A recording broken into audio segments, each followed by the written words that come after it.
Bismillahir Rahmanir Rahim. In the name of the one whose signs are manifest in everything. Dear brothers and sisters in Islam, Assalamu alaikum wa rahmatullahi wa barakatuh.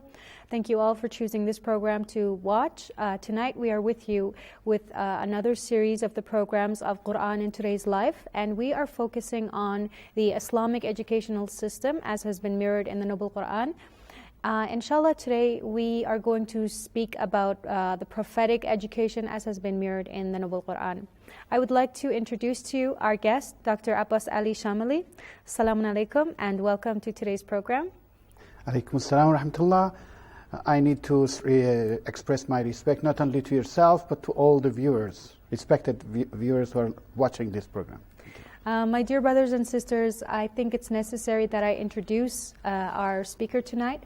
Dr. Shamali holds an MA in Developmental Psychology and a PhD in Culture and Values and Education from McGill University, Canada.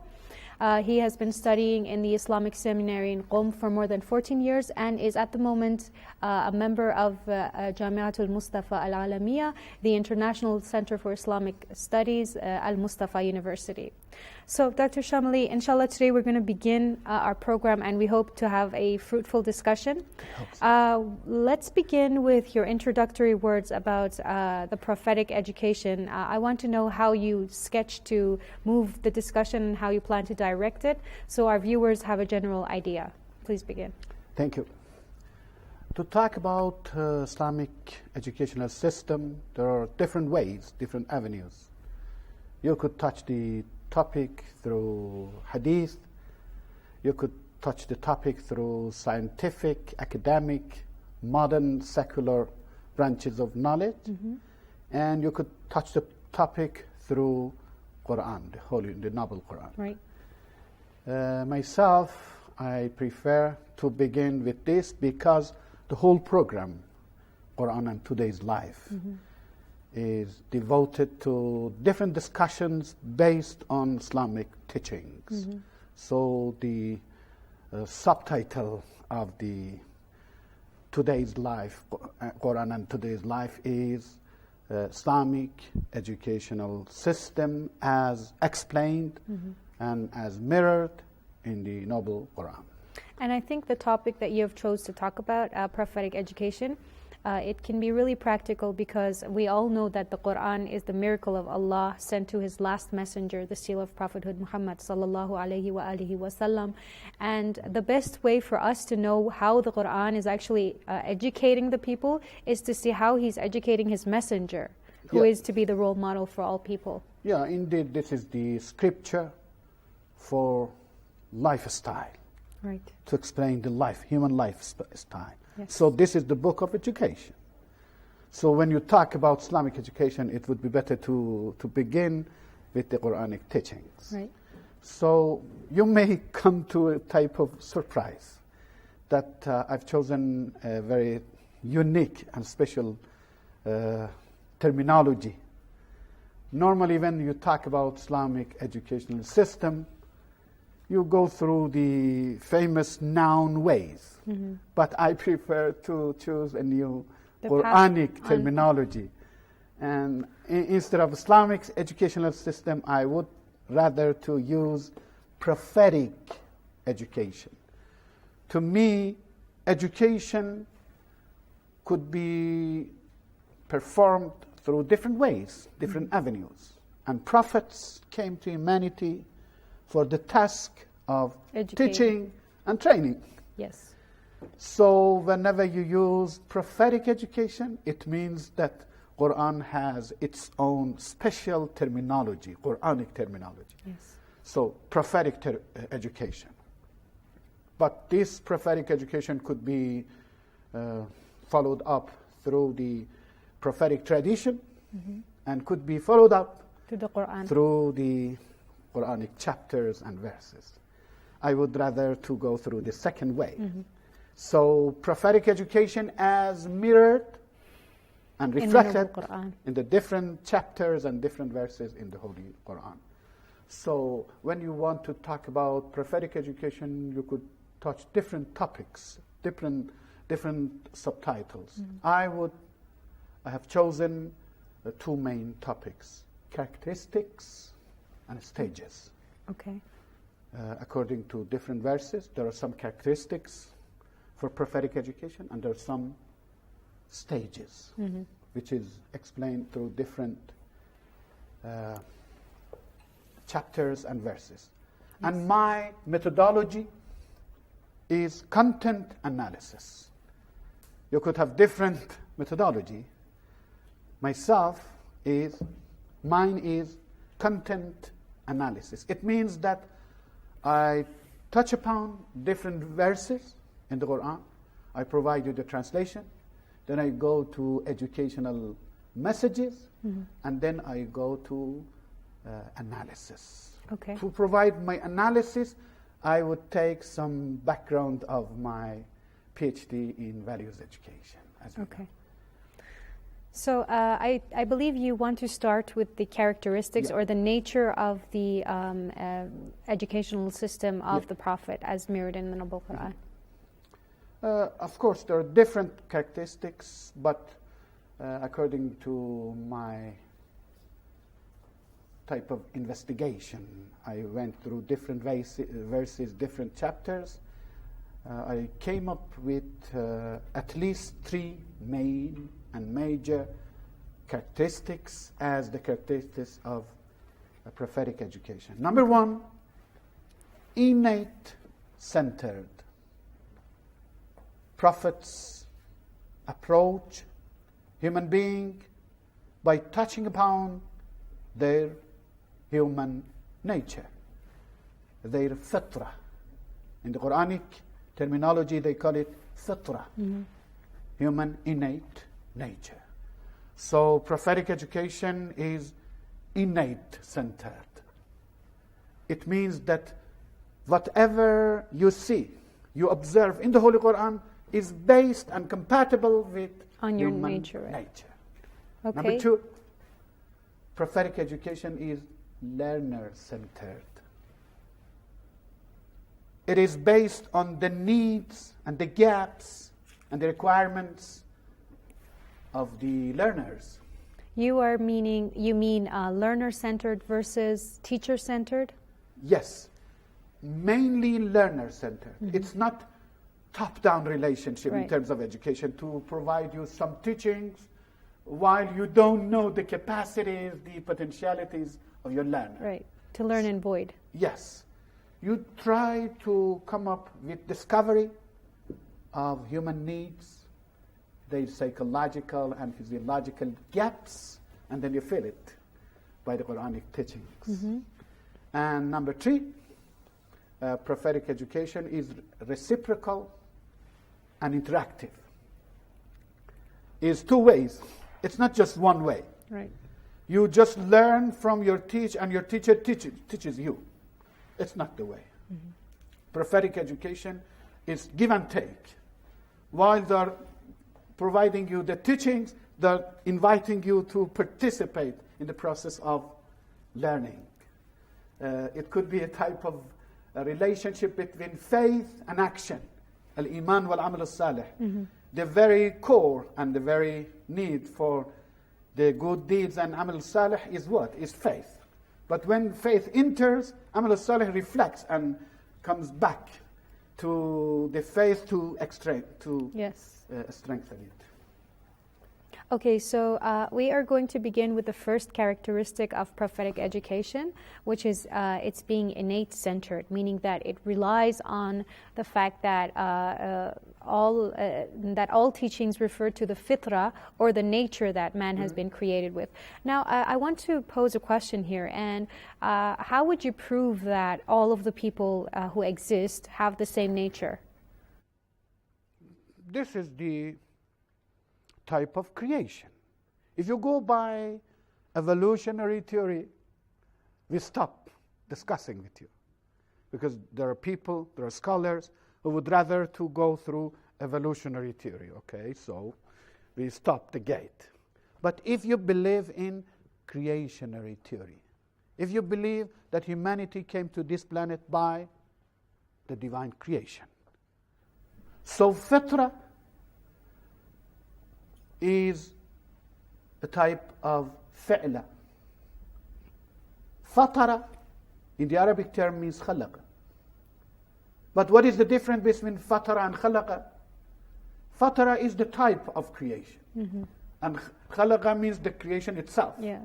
So when Allah subhanahu wa ta'ala, فِطْرَةَ اللَّهِ الَّتِي فَطَرَ النَّاسَ عَلَيْهَا, Allah subhanahu wa ta'ala has created human being people based on special type of creation. So the interpreters, particularly the Imami interpreters, believe that fatra means the typology of creation, the type of creation. So when you ask me, how do you prove that all humanity enjoy the same nature, I would answer you that, okay, this is creation. So creation, Allah subhanahu wa ta'ala has created you in the same way, with the same fatra. Of course, there are individual differences that we cannot deny, we cannot escape. But there are commonalities. And one of the major commonalities for human beings is fitra. Allah subhanahu wa ta'ala in different verses explains what is fitra. Fitra means the type of creation, the way that Allah subhanahu wa ta'ala has created human being. In which way? One content full of two types of components: perceptions, tendencies. I will talk about these perception and tendencies in the next session. Okay. Dear brothers and sisters, thanks for staying with us, but don't go away. Stay tuned. We're going to be right back after a short break.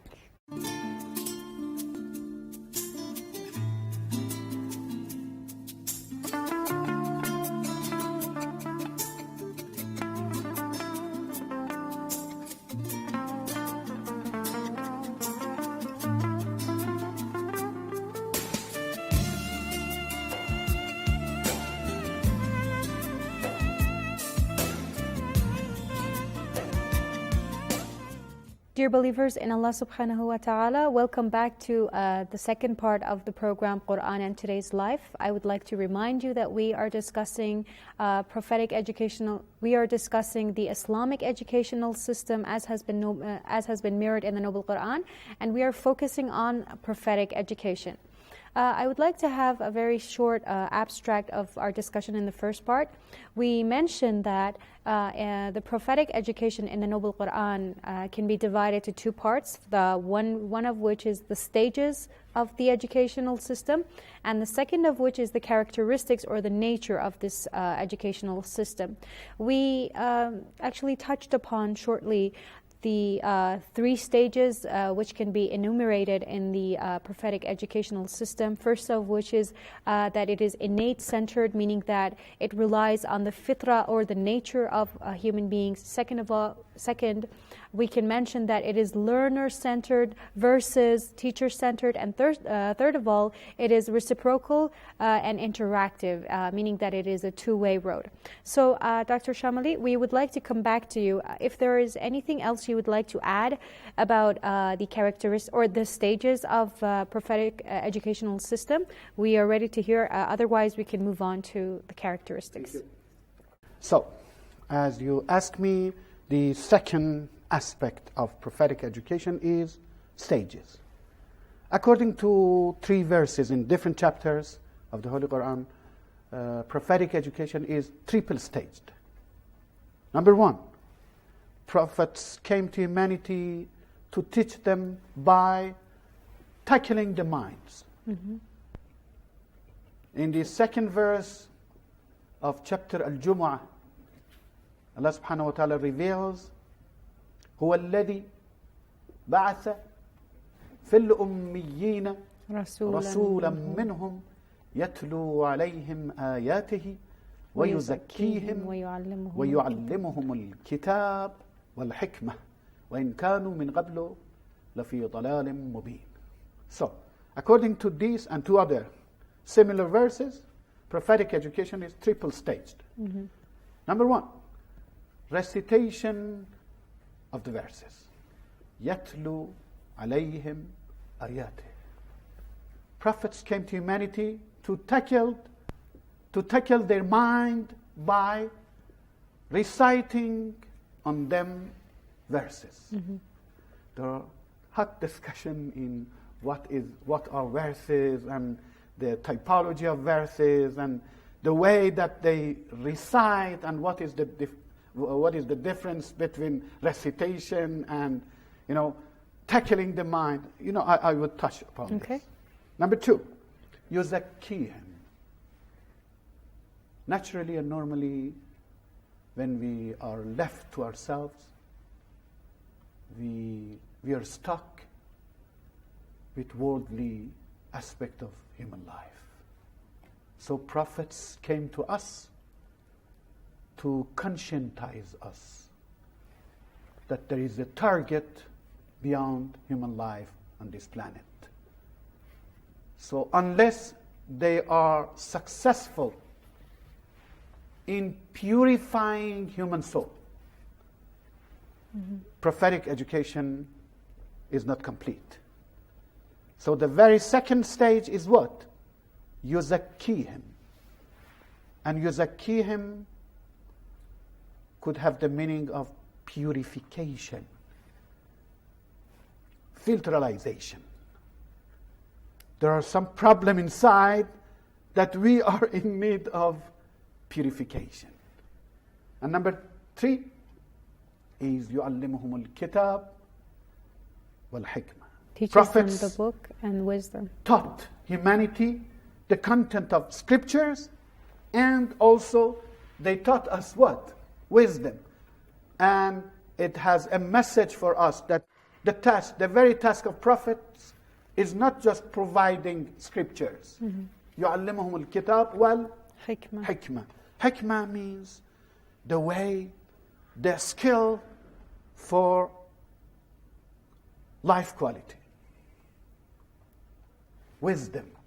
To my mind, what you just said brings, how can I say, the stages of education in a kindergarten child. I don't know why I just remembered this, because the first stage of education that a child faces is kindergarten, right? So the first thing the teacher does is that they sing to you, they start talking to you, and they start teaching you the basic things. A type of motivation. And then they answer your questions, because at that age, kids start like, oh, what is this? Many Why questions. is that?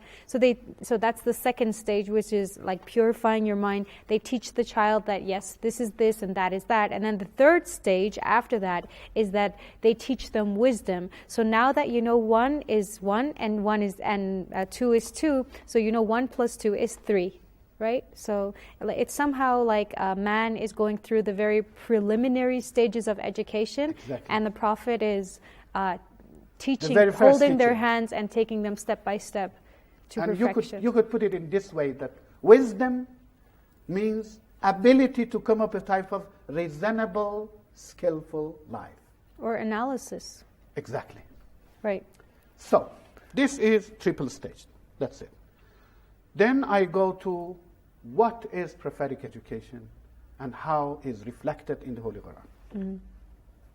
What and how?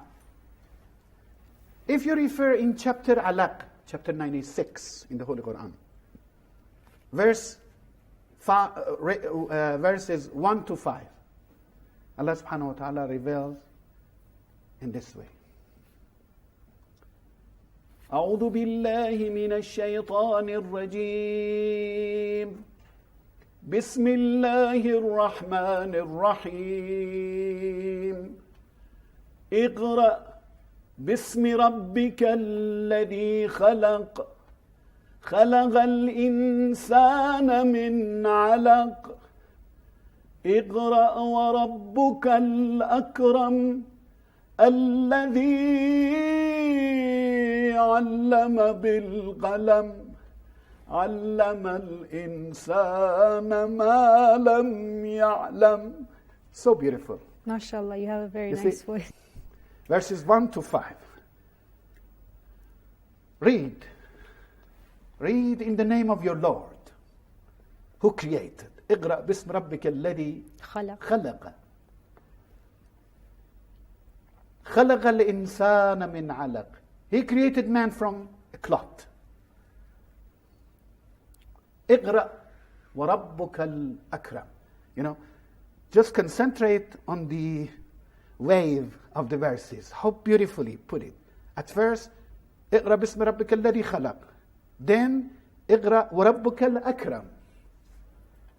Read, and your Lord is most honorable. So the sign of his honesty, of the divine honesty, is to teach humanity. Who taught you to write with the pen. اقرأ وربك الأكرم الذي علم بالقلم. So the very short way of human learning is to go through writing and reading. ورب بالقلم علم الإنسان بالقلم. Who taught human being to write. Who taught them the ability to write with a pen. Of course, this pen is not normal pen that we use it. It refers to مقام القلم, اللوح والقلم. But that pen is not. But just we look at this normal pen to come up to understand the nature of the divine pen. Of the divine pen means that some prophets receive revelation through written form. Like Prophet Moses, Al-Wah, the tablets. Mm-hmm. He didn't receive by listening or by watching. He received the tablet. 10 Commandments, right? Exactly. Taught man what he knew not. علم الإنسان ما لم يعلم. ما لم يعلم. So the very base of human knowledge is what? Is divinity. Whatever we know, the root goes back to what? To prophethood and divinity. Mm-hmm. So prophets are the first teachers of human beings. This is what? This is the reason that I would rather to use prophetic education. Because human creation is linked to human knowledge in the same line. The same Lord who has created human beings has equipped them with sending prophets to teach them. Okay. So, the first illustration, the first explanation of the prophetic education is revealed in chapter Al-Alaq, verses 1 to 5. In this chapter, during these 5 verses, Allah subhanahu wa ta'ala provides you a message. Human education is linked to their creation. So you are saying that education is an innate characteristic? The capacity. Learning, the capacity to learn. And the tools, and the teachers, and the content, and the text, you see, is linked. So ontologically, not only we are created to learn, to come up with growth, to come up with development. So, a link between divine creation and divine education. Divine education is what that I call it prophetic. All humanity are the addresses of revelation. So, according to what Shi'i theologians and Shi'i scholars believe, that الربوبية التشريعية والربوبية التكوينية come together. Allah subhanahu wa ta'ala is your Lord, not only in terms of your ontology, your existence, but also your Lord in terms of your education. Mm-hmm. And it is very interesting that the first human being who came to this planet was himself a prophet. The very first human being who came to this planet with his wife. You said that the verses of the Quran are addressed, they're universal. They are addressed to all people. What about the verses that, for example, it says, Ya ayyuhal rasul, Ya ayyuhan nabi. You know, for example, there are verses that say, Ya ayyuhan nas, for example, or Ya ayyuhal insan. We know we can, like, it'll be understandable that, okay, these are dealing with, universally with human beings. But what about those that are saying, like, Ya ayyuhal rasul, Ya ayyuhal rasul? You need to differentiate between prophets and people. Mm-hmm. Prophets are the receivers. for the revelation. But who are the addressees? These revelation came to prophets for whom? For people. So the very addressee of revelation is people, or people. Okay, Dr. Shamli, I'm sorry that I have to stop you here, but we are almost running short of time, and before ending today's program, I would like to have a review one more time of the discussion that we had today. In today's Quran and today's life, we talked about the educational system in Islam as has been mirrored in the Noble Quran, with a focus on prophetic education.